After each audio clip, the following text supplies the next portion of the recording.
Hello, everybody. Mindcrack server. Come and get some Mindcrack. Wee. So, a little bit of a surprise episode coming your way to the airwaves. Let's make sure, is all this appearing to get captured? Yes. What is the reasoning for the surprise episode? You might ask yourself. Well, dear viewer, the dragon fight is happening on Sunday, and I have got to get there, and I am about as far from there as one man could possibly hope to be. Oh no. So, there's nothing else for it other than leaving this stuff here, marking down the chords. Hi. Jesus. I thought about maybe using the nether, but since it's not a straight, I'm so far away to one of the straight line tunnels, right? Because I gotta run in a diagonal direction. This direction, to be precise. So, I guess I do need it up. That's what we're going to do.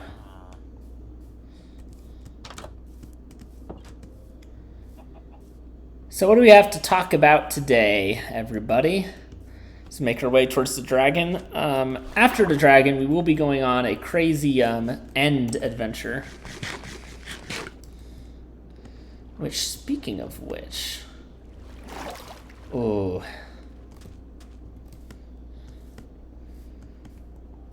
This is tough. I should probably...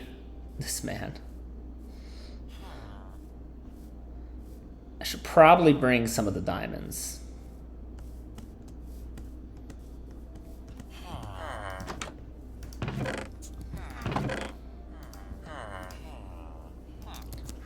Right. For like a diamond pick and who knows what else. Alright, nine diamonds. 9 diamonds will be coming with me on this journey. Because there be armor trims and dragon heads and shit, and you know, want to do that for everybody else. I don't know. Comp has been in South Africa for quite some time. I don't know if he'll be back, but I think he will because he voted for this weekend for the Dragon UHC. Big Dragon weekend. Dragon Turtles UHC and Dragon Mindcrack Patreon fight. It's Dragon Week. It's like Shark Week, but dragons. Who are we on with? Ooh, last place. Not by much, though. It's Blessed Eternal and Chryson. Maybe we'll find some stuff in our travel log here. Yeah, so I was going to talk about my life after successfully postponing it several months or so. I arrived today for jury duty. And I did not get selected, although I almost got selected. So I got to the stage. We were called into the courtroom. I won't say too many details on the case. I mean, I don't know full details. I didn't end up becoming a juror, so. But got called into the courtroom. And for someone that this has not happened to before, and this has not happened to me before, this is my first... jury experience. There's the actual jury bench, and then there were some, there's 2 rows there, and then there were 2 more rows of chairs set up in front of the jury bench, and then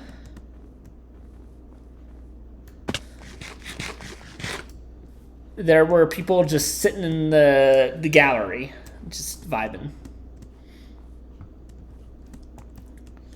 So if you were actually on the jury bench, you were close to being in the jury, and you're in the danger zone if you were me in like the second group, and then in the gallery, it was kind of random. You could be an imminent threat of being on the jury or not. So we all had to introduce a little bit about ourselves. So that was fun. That's the only time I spoke. And then the prosecution came up to ask questions. The trial was only supposed to last. I wouldn't have minded being on the jury, if only because they said it was going to be over in 3 days tops, the trial. So,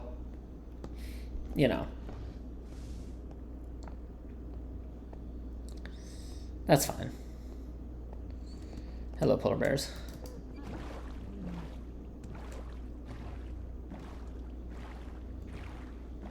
Oh boy. Prismarine laddies.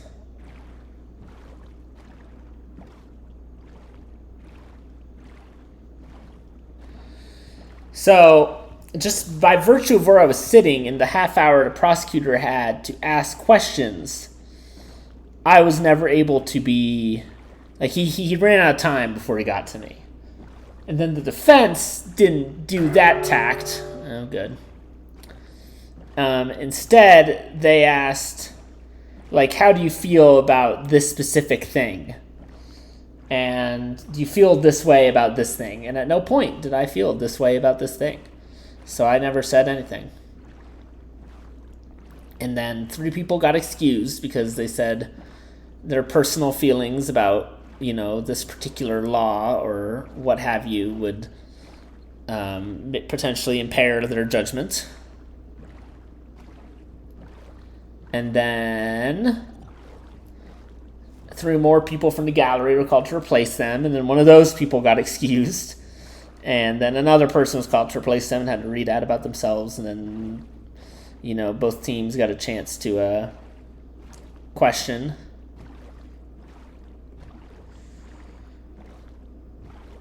And then another one. So after that, they convened. It was actually a real white noise generator. When the 2 legal teams and the judge were discussing the jurors, they turned this, white noise thing so you couldn't really hear what they were saying. So, after that, everybody was okay with the panel. And then from the people in the gallery at that point, you were done. You were safe. You were not going to be a juror if you were still in the gallery. But for us in the 2 rows, we were the potential juror pool, and then half of us were going to get eliminated by the defense or the prosecution, up to 6 each. For just 1 second, it got to me, and I went and I sat in one of the actual jury bench seats. And then, not much to my surprise, the prosecutor excused me probably because, as I was guessed would happen, I had not said anything during the selection process. And as such, he didn't know anything about me. So, wanted to control the jury pool a bit more. So that was it. It's my first time ever being called in for jury duty.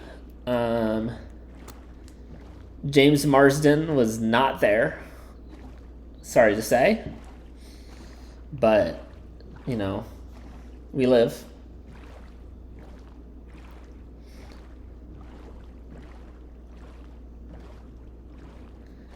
Yeah, so there you have it. That was jury duty. Really exciting and interesting.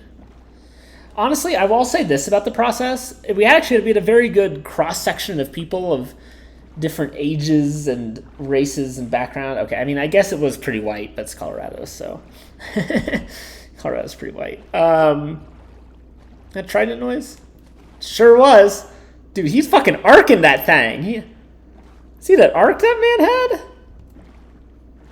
I also see this giant fucking ocean we've been in for thousands of blocks. Great job in the seed soccer. I'm kidding.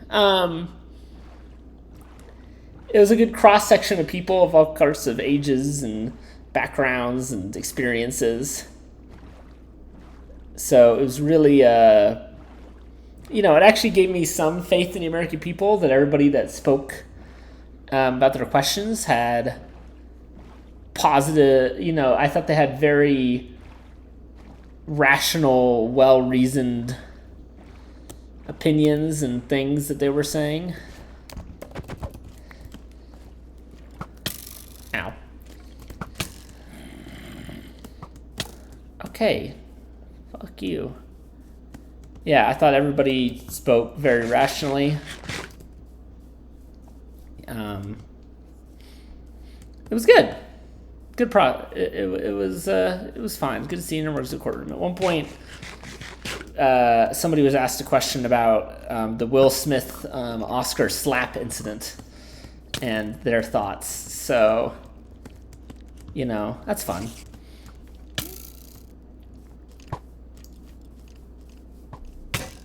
Oh God, I just broke something. Fuck you. Should have brought some iron. That's fine. There'll be iron. I can mooch.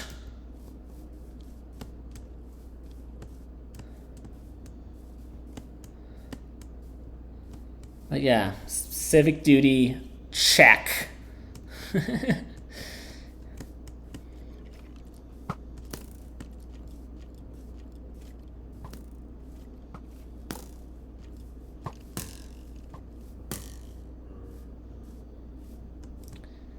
Yeah, so speaking of, I saw an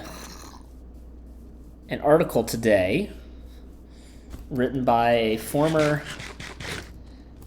presidential candidate who is very famous for getting more votes than their opponent and not winning the election. Despite that, you can guess. But regardless of that, I thought there was some good stuff going on in the article. And we've gotten really out of line this way. It's called the weaponization of loneliness. Anyway, I've kind of talked about this topic before, but I'll keep it brief on this topic. Top comment on where I saw it posted is the gun emoji. It's join a bowling group. I'm not asking. So, Jay Luce, you're good. Let me get a message from him saying, actually, I've not been a part of a bowling group for 15 years. Check your privileges. But a stat sticks out to me is it said 16% of people feel very connected to their local community in America. 16% of people. I'm not a psychologist, sociologist, and there won't be any more psychologists in Florida. Current events joke. Because, that state doesn't need people to take AP Psych. But to me, I think that is a very worrying number. Not a good number. And again, the decline of local institutions, and again, we talked about this, there's good things. The internet has allowed me to meet the other sickos that, liked Mindcrack, all right? That's great. Or it can allow people to express themselves when they're, in high school or something without fear of being bullied or anything because they're an anonymous internet man and do very dumb things sometimes. Minecraft discussion. But it's just so important. Again, I just feel it's just so important to have local friends. Like yesterday, a local friend, she just posted, she's like, hey, does anybody want to come to Jazz in the Park in a couple hours? And I was doing absolutely nothing. So I said yes and was with her and somebody else and had a fun time. And I got rained on a bit and got fooled by Apple's weather app being dirty liars. It's a very funny picture of them taking a selfie and then me with one of their blankets over my head. But, it's funny. So, yeah, just do something. Again, there's a post there that asked a common question I thought. They're like, what do you do in your 20s and not religious or something? How do you meet people?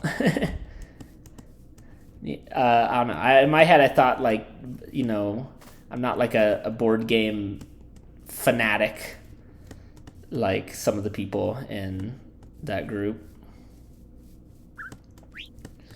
But I figured that board games are just a good way to meet people in person. So do that, or, try and find like an astronomy club or, a softball beer league or something, right? Just something. Do something.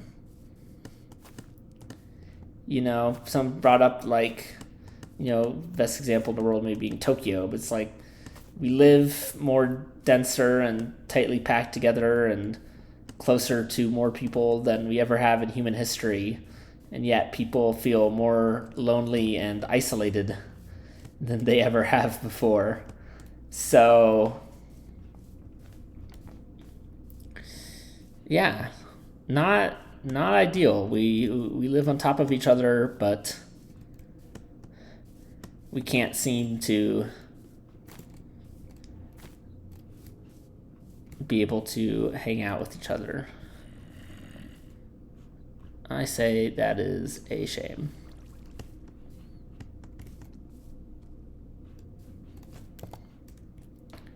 I know I've ran out of food really quick because this mob just fucked me up.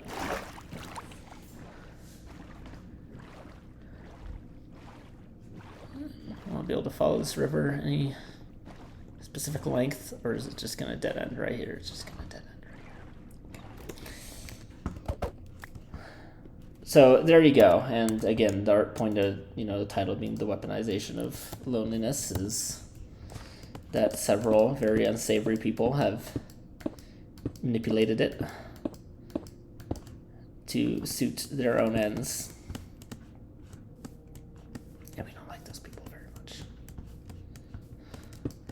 So, continuing to talk about Torchwood, Among Us 3, the hottest sci-fi event of the summer that nobody knows about except Doctor Who sickos like me.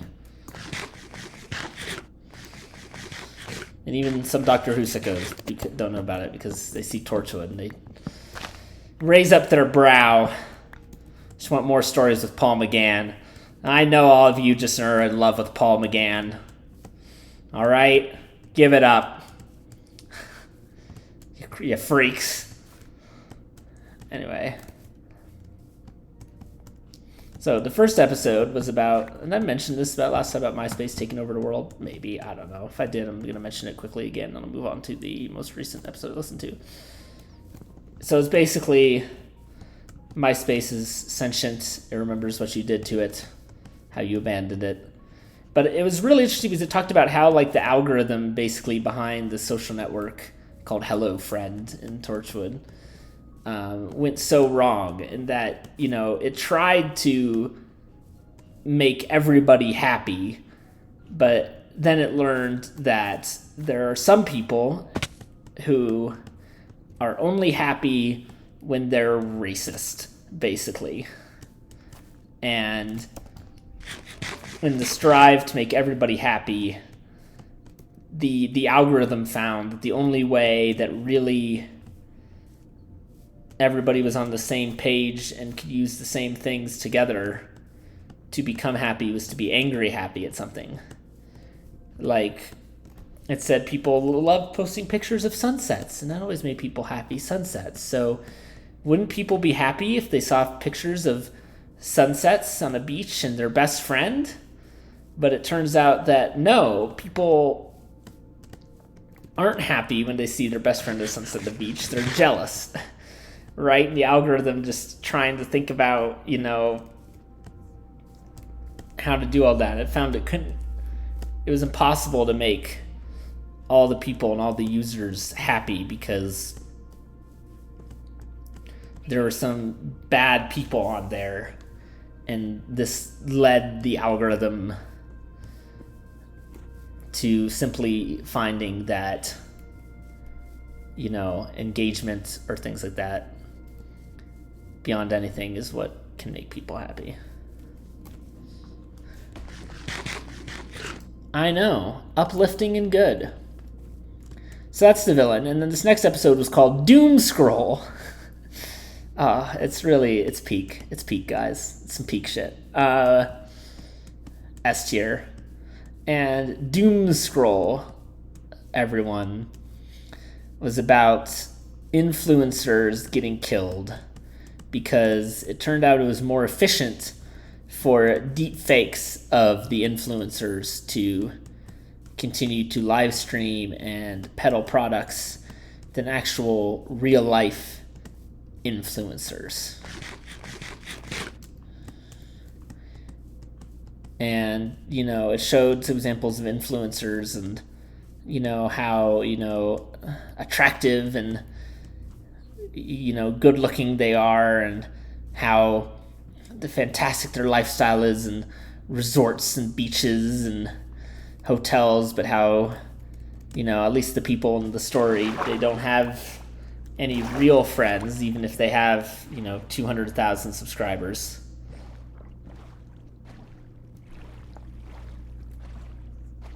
And how the algorithm, modulates their entire life. Oh, someone's been here.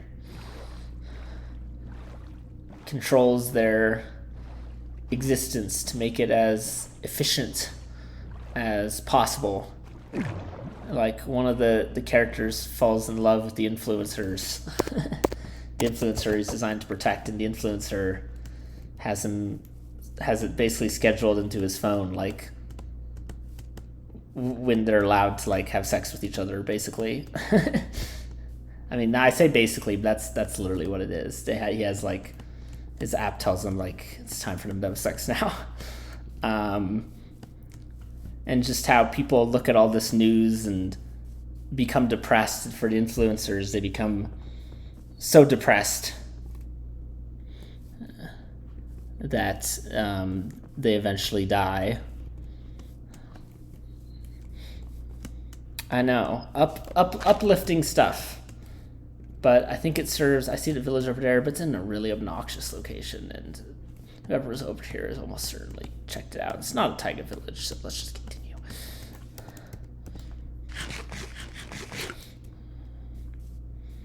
So, tying that back into the article from Mysterious Unnamed Woman about the weaponization of loneliness.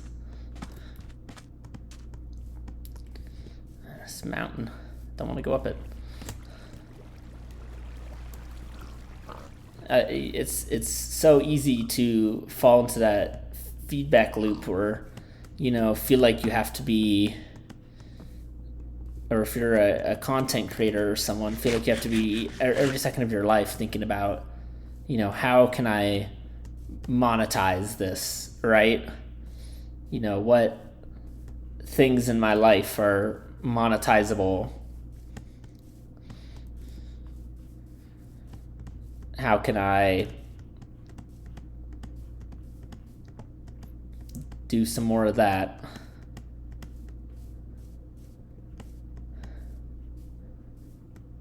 So, this was happening. I had to quit Twitter in September 2020. I followed tons and tons of people from, all kinds of things, from sports to athletes to people at Zeldathon. Gold Ho. Silk Touch. Gonna hang on to you.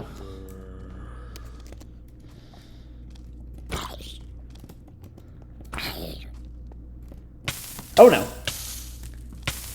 This is fine.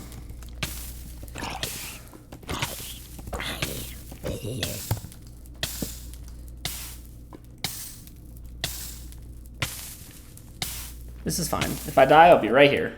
I didn't die! I was thinking about using that bed eventually as sort of a midway point. Oh, cool.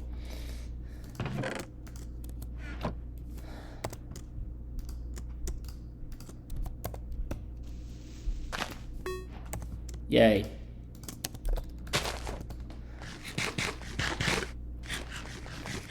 And I just had to quit it. I just had to quit it until,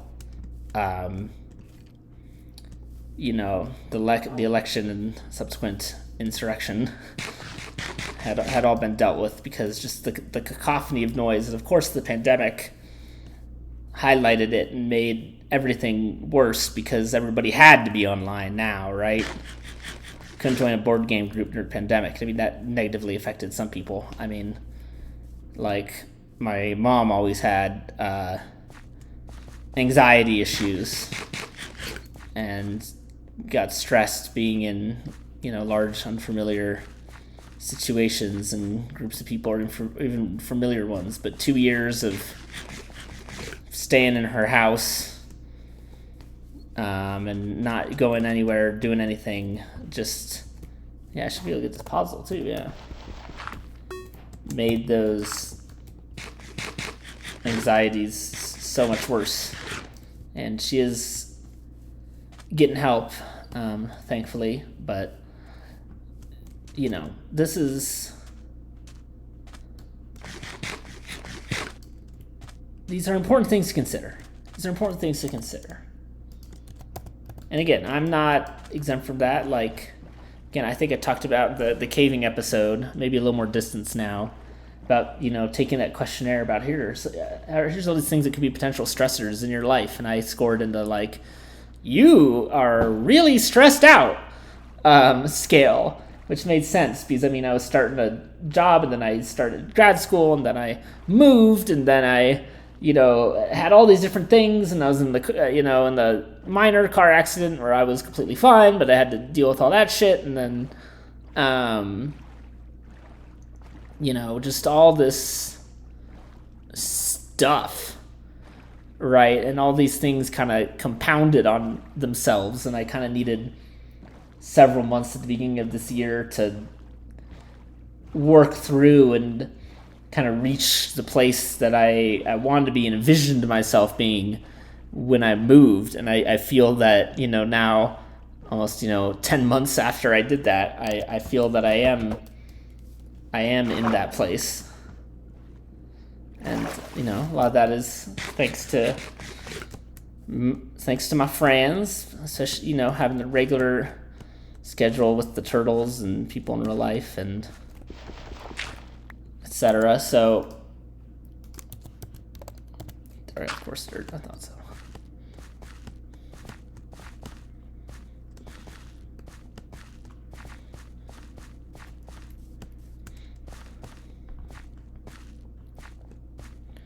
Yeah, you know, being a person, there's a lot of shit that goes into it. But thankfully, you know, sports stress is all gone. Yeah, the U.S. women had their World Cup, but I've seen them win 2. So it's all chill. Although it is very annoying that they had several chances to win and honestly played by far, like, before that in the World Cup, their group stage, it looked kind of shaky. But then they come out against Sweden and they play definitely their best game of the World Cup. But Sweden's goalie just makes some amazing saves, and then they completely just melt down in penalty kicks. So it's pretty annoying that it happens after they played their best game. I mean, again, the team gave up 1 goal the entire tournament, and they scored 4 goals the entire tournament. And, you know, they got sent packing before the quarterfinals. That's soccer for you. That's life in the big city. So It is kind of like a transitionatory team. I imagine in 4 years, next generation will be in full. It's fine. Anyway, there's the Olympics next year. Don't be pissed. Probably a new coach, but I digress.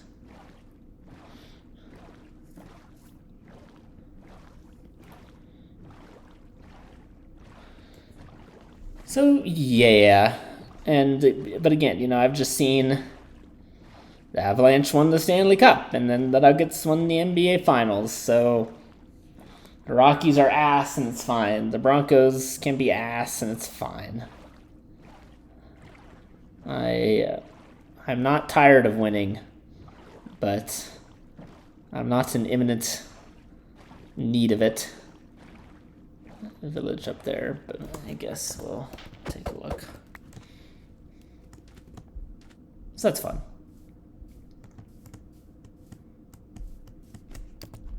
We get just like grass. Put it on the board.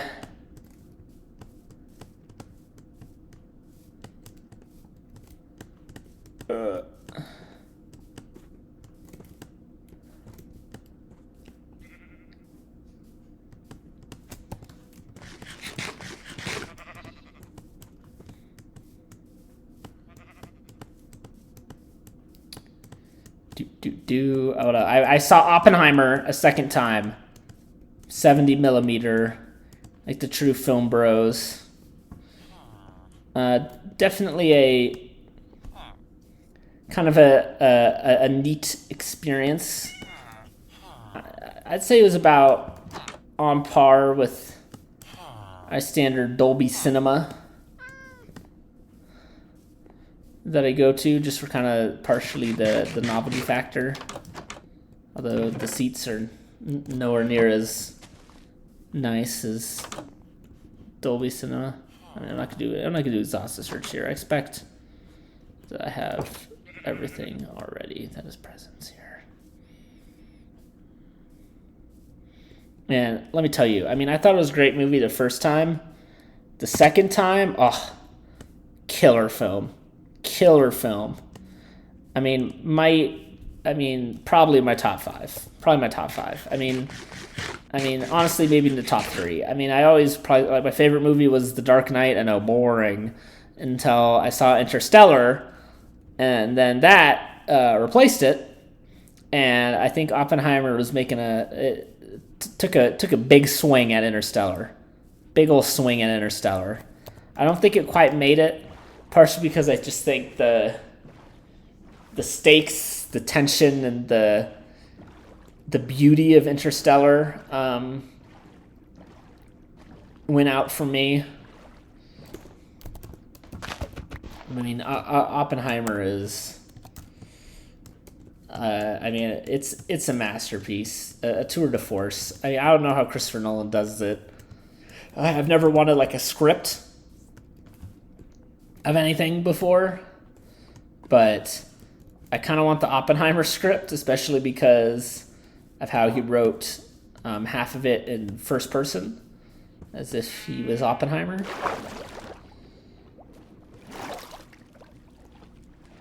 So that very much interests me. And there's some unbelievable scenes and moments in there. It's just fantastic. What a damn movie. We had 3 great movies in a row. I mean, I loved Mission Impossible Dead Reckoning Part 1. Great, just crazy fun action movie with nice heavy action set pieces and good fun. I mean, I think you could argue there's an argument for Mission Impossible. I mean, Mission Impossible I think is one of the great film franchises. Absolutely. I think it can hold its own with the greats. And it died so Oppenheimer and Barbie could live. And Barbie was just such a smart movie, is the best way to describe it. I mean, very few people, rather than the director, Greta Gerwig, I think, was earned her reputation, could have crafted such a still very fun and very thoughtful and incredible film that also somehow, like, even though I don't know the Barbie lore, feels like does completely right by the Barbie lore. So it accomplished, you know, all these different things at once. Pretty cool, if you ask me.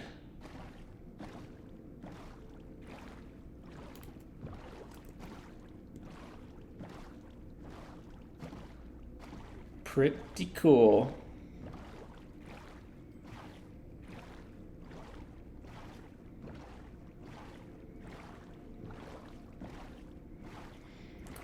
But anyway, as I mentioned, take a break from movies. Let's talk about something else. Can you talk about Messi? Messi played in FC Dallas. Utterly off the wall, bonkers game where Dallas just lost their minds at the end of the game. Both teams scored own goals. Dallas was up 4-2 with like 10 minutes to go when they lost. I mean, game ended 4-4, penalty kicks, Miami wins. What more do you want? And already with Messi, it's like, I mean, there's almost certainly been looted. He hits the free kicks he hits are just such pinpoint precision. And he's hit 2 now that are just, you know, you see people line up free kicks all the time and they, you know, it's a good attempt, but they kick it over the bar or right to the goalie or something. These are not Messi. They're not Messi. I mean, just scoring. It's not that he's just scoring goals. I mean, he's obviously better than everybody there, technically, skill-wise, all that. I mean, it's the way he's scoring goals. I mean, just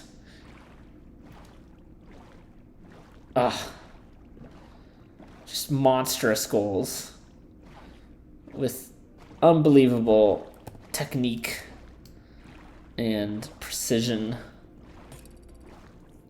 Oh no. Just like this Trident Man. Let's hope not. It's fun. Good for a laugh. Who knows how far he'll get. But if Miami wins this, they're playing right now a tournament called the Leagues Cup, which is they put all the Mexican and American teams into groups and then a massive bracket. Messi beat a Mexican team in his first game.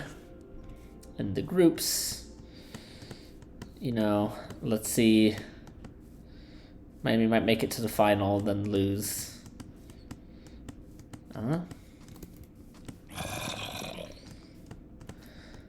Do I have these boys?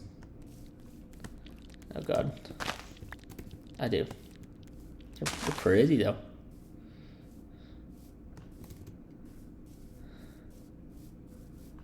So, all hail the Argentinian master of disaster.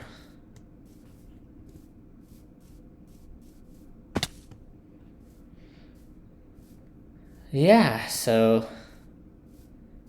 that's it. Oh, we could talk about the demise of the Pac-12 college football conference. Pac-12 was a college football conference, a league, a group, a grouping. Maybe if the Turtles are a league, Pac-12 was a league.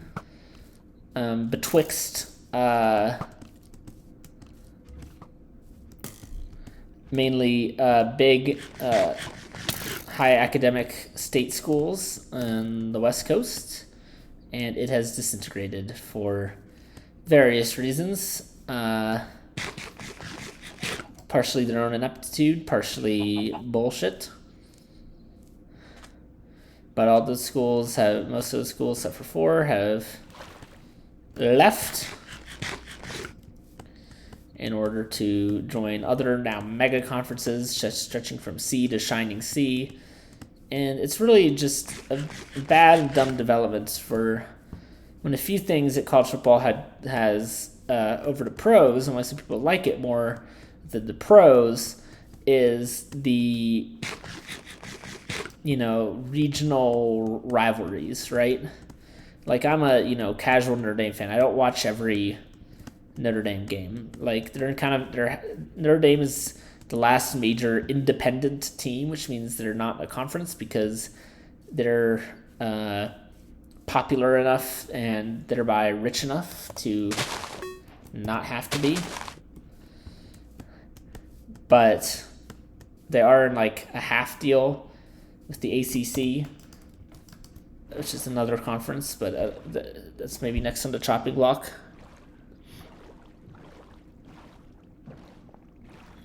And I think what's also is football is so massive, and a lot of these schools, billionaire alumni or something will put up, tons of their own money just because, they want to see their team do well, Oh, another trident, man. How? I mean, it's like Red Reynolds buying Wrexham, but it's T. Boone Pickens buying Oklahoma State. I cannot believe that's a real man's name. T. Boone Pickens. This is a real person. This was not a made-up person. This is a real man. A real human being had the name T. Boone Pickens. And if you thought he was a Southern oil baron, you would be completely correct. Funny how that works. Yeah, but instead it's just that. The real dumb thing is that, these conferences apply to football, but you're in a conference for football, you're in a conference for all these other sports too. Which means your schools, basketball team, okay, basketball's there's still major sports, and baseball and softball, yeah. But then there's, the softball, the softball, and you've got, volleyball and soccer and lacrosse and, well, less lacrosse. Not a lot of people do lacrosse, but volleyball and soccer are big ones, or, even your track teams or stuff, and all these other athletes get jerked around by football. We're like, well, football makes all the money, so you should get jerked around. It's like, well, how about this? How about football just becomes its own conference system, because it just works so differently, and then let all the other sports keep their regional character. Because the Big Ten was initially supposed to be kind of like the Midwest. This will sound stupid, but the East Midwest. So not like the Great Plains states, not like Kansas, Nebraska, Missouri, Oklahoma, but centered in like Ohio, Indiana, Illinois. That was supposed to be the ancestral home, as it were, of the Big Ten. And now the Big Ten has Maryland and Rutgers and Oregon and Washington and USC and UCLA. These schools on the West Coast are now in the Big Ten, and it's all very stupid. I can kind of fuck with the new Big 12 though. Not just because Colorado's in it, but it's kind of a good assemblage of like, your non-offensive tier 2 schools. Like you got, your Kansas, it's like Kansas, K-State, Iowa State, Colorado, Utah, Arizona State, BYU, Central Florida, Cincinnati. Is that everybody? Oklahoma State.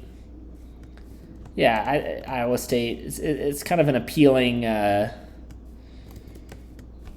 think, understandable, somewhat, I say, more logical than the Big Ten. I mean, the SEC I don't like just because the SEC. It just means more. They're very elitist in the SEC about how they're so much better than everybody else. And they did add Texas and Oklahoma, which kicked this off. But at least, Texas and Oklahoma are still vaguely Southern. not like the Big Ten going to the West Coast, but it's also part of, the problem with the West Coast. I think it's like, what, 5% of Americans in the Mountain Time Zone? Maybe it's 15% in the Pacific Time Zone.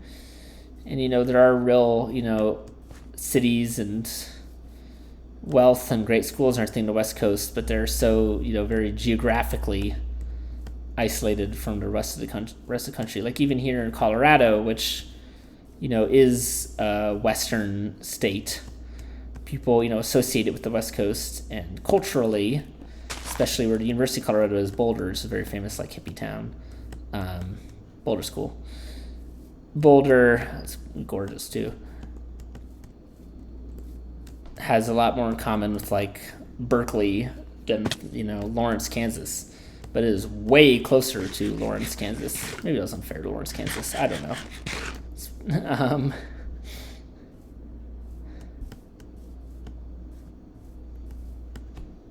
I think people don't realize, especially people that are like in the Midwest, are like, oh yeah, I love my road trips, see the Great Ball of Twine and play euchre with the kids because there's never any concerts in our town. So mean. But you know what? Those people probably had 16% of people that say they still have a strong connection to their local community. So who's laughing now? The Midwest. The Midwest is laughing. Listen, you may get tired of your casserole aunt. Your casserole aunt goes to bridge night. Sometimes she meets James Holzhauer there. Hi, Blue Sheep.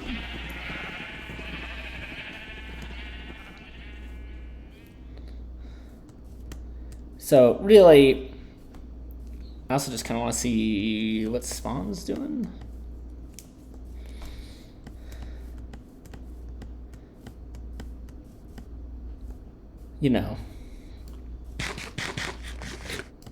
Yeah, but Colorado's super isolated. Like, I think like as the crow flies, the closest major city is Phoenix, but due to there being giant fucking mountain range in the way, may have heard of that. Grand Canyon, some might say. It is difficult to reach Phoenix. And there's not like an obvious highway driving distance to Phoenix. Not like I want to go to Phoenix right now anyway. Be broiled alive. So it's really 8 hours to Kansas City, drive I have done, or 8 hours to Salt Lake City, a drive I've not done. I've never been to Salt Lake City. I have been to Utah, like Arches and things. I've never been to Salt Lake. There's a great Halo event in Salt Lake this past weekend. And you may think, oh, you should have gone. Just in Denver, go to Salt. It's like, no. It's like if you live in Indianapolis, you in 8 hours. Let me just look at the map here. 8 hour drive it would take to get to Salt Lake if you're in Indianapolis. In 8 hours, you can get anywhere from like, Nashville, maybe Atlanta's pushing it, but you can get anywhere from like Nashville to, Kansas City, to Chicago, to Minneapolis, maybe a little more than 10, to Pittsburgh, to Toronto, to Detroit, to all these other places.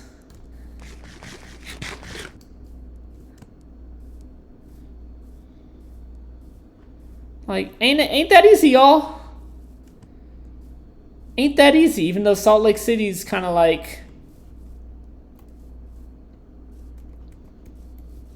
our spiritual. Is there nothing actually like up here at 00 proper? Spiritual sister city.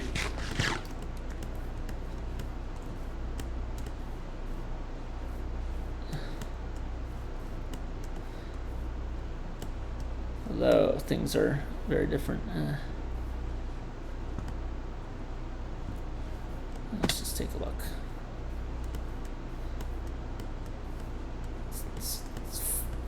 It's far away. It's far away, y'all. There's not a bullet train. Okay. This is America. We don't Don't make it easy to get places unless you have a Ford motor car. Brought to you by Ford Industries.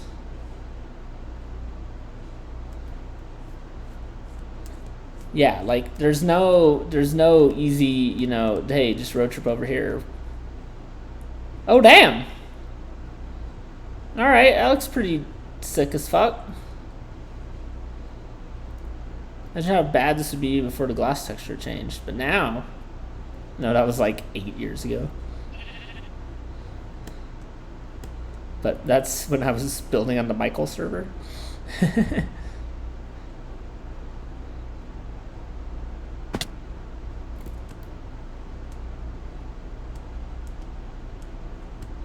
Longer than 8 years, if we being honest. Okay, what's the way a man gets in here without using this golden axe and some glass?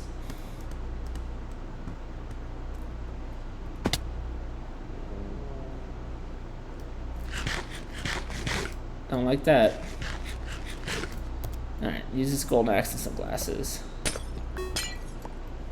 Nobody made glass. What is this? 6 episodes in and nobody made glass? Yeah, listen, I haven't been smelting. This is very cool. This is where our journey started. There's gonna be a portal here. Yup. Are there signs where we need to go for the end? The stronghold? Oh, the portal's exactly 0, 0. We did it. Alright. Let's pick up some stuff.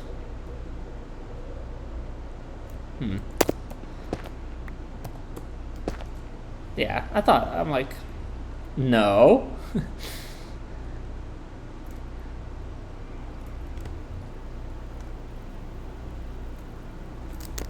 Lame TL. Didn't bring the stone cutter.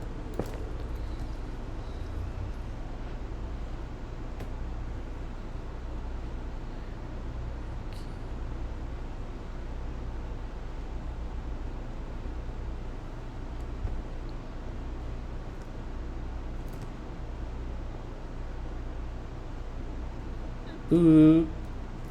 Wow, those arrows. So clean.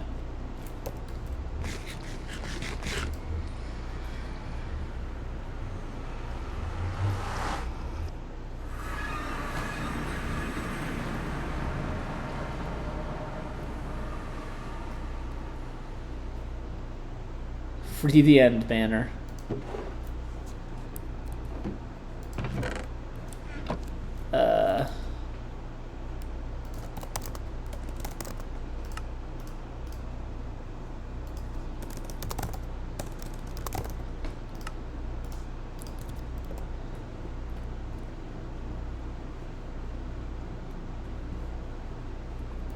Cool. You're like, don't even think about it.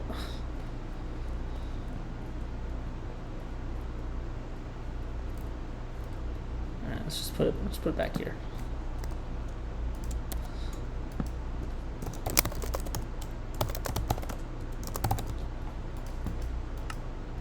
Don't take this, okay?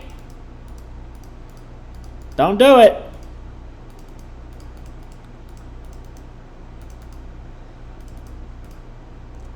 Okay. Well, next episode will be, you guessed it, the Dragon UHC. Kurtjin Mac just went live. His live message is, the frogs are free, but are we? Damn. Profound. Profound. What if we're the ones in the cage? Catch you next time.